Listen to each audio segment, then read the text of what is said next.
si Suana Ramirez at ako po si Luna dito sa Okatokat. Super weird ako dito, manang, probinsyana. Tapos pag nakakahawa ko ng mga tao, nakikita ko yung past at yung future nila. Cool, di ba?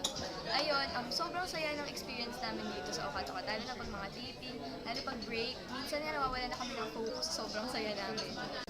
Hello po, ako po si Jane Oinesa. Ang role ko po dito sa Okatokat, ako po si Princess. Anak po ka ng mayor dito ng Pueblo Buligre and mayaman po ako, kikay, maarte. Tapos crush ko po si Andrew. Yun. And minsan po pag may mga kailangan puntahan na mga missions, gano'n, na gagamit ko po yung pagka-arte ko, like yung cameras, yung money, yung mga connection. So nagagamit yun. Yun yung ano ni Princess. And dun sa experience working with them, super saya po sa set. Lagi po namin pinaghahandaan each scene, tapos focus po kami lagi para po paghandaan yung mga ipapalabas po para sa inyo. So sana po, subukan niyo po ang Okatokat this Saturday na po, February 4, 4 p.m. po. Sana po subaybayan niyo, every week po manood po kayo. May mga guests po kami every week. So sana po panoorin niyo. Thank you po. Go. Hello po, ako po si Joshua Leandro A. Colet po. Joshua Colet po. Ako po dito si Joey Magsige. Ako po yung lakas ng grupo. Kumbaga, kahit inner and outer strength, physical strength, ako po yun. Laking mahirap po ako. Tatay ko po si Pulturero, nanay ko po nagtitinda sa palengke. Ako po sariling sikat, parang para sa pamilya, ganun po. Ano pa pa? Hindi ko po naranasan dito maging teenager kasi po sa hirap ng buhay, tinutulungan ko po yung mga magulang ko, pamilya ko. Kaya, during our adventures po, doon ka po mararanasan yung pagiging bata. Hello guys, ako po si Maisig Morales. Ang role ko po dito sa Okatokat is ako po si Neil, nerd guy. Para siyang walking encyclopedia. Mahilig ako sa trivia. Ako yung madalas naghahanap ng mga clue para masolve yung problem namin ng buong grupo. Ako yung ginagamit nilang parang yung thinker.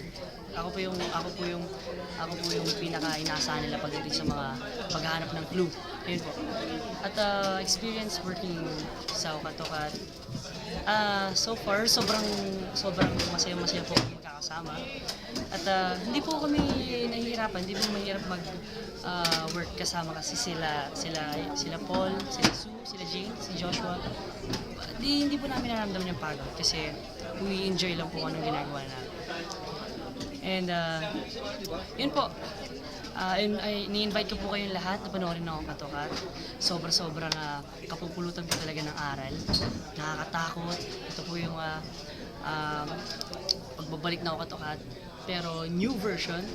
At lahat po, talagang makaka-relate po lahat ng teenagers, lahat po ng, hindi lang po teenagers, lahat po ng nanay, tatay, lahat po ng buong pamilya po talaga makaka-relate dito sa story na gagawin. Kasi yung mga problems po na, yung mga issues na tatalakayin po namin is yung mga, kung ano po yung mga nangyayari ngayon. Parang yung bullying, yung mga personality ng bawat individual na teenagers, yun yung po mararanasan. Kaya yun po, makaka-relate po kayo. Abangan nyo po ang Okatokat this February 4, 4 o'clock po, after ng Showbiz Inside Report. Salamat po. Hello po, ako po si Paul Salas. Si Andrew Sandoval po ako dito sa Okatokat. Ang role ko po dito ay isang Manila boy na laging bullied sa Manila. Kaya ako nilipat ni Mami sa probinsya kasi bullied niya ako. Tapos wala pa akong daddy kasi iniwan ni daddy si Mami. Kaya nung nalipat ako sa probinsya, na-meet ko yung lolo ko.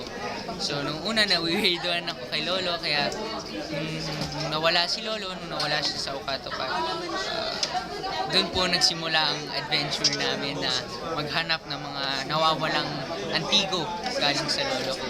Kaya sana po mga kapamilya, abangan niyo po ang Okatokat kasi pinaghirapan po talaga namin to. Last year po namin tinitaping to hanggang ngayon po. So sana po mapanood niyo po at abangan niyo po. And abangan niyo po Okatokat this February 4 na po. This Saturday, 4 p.m. na po yan after ng Showbiz Inside Report.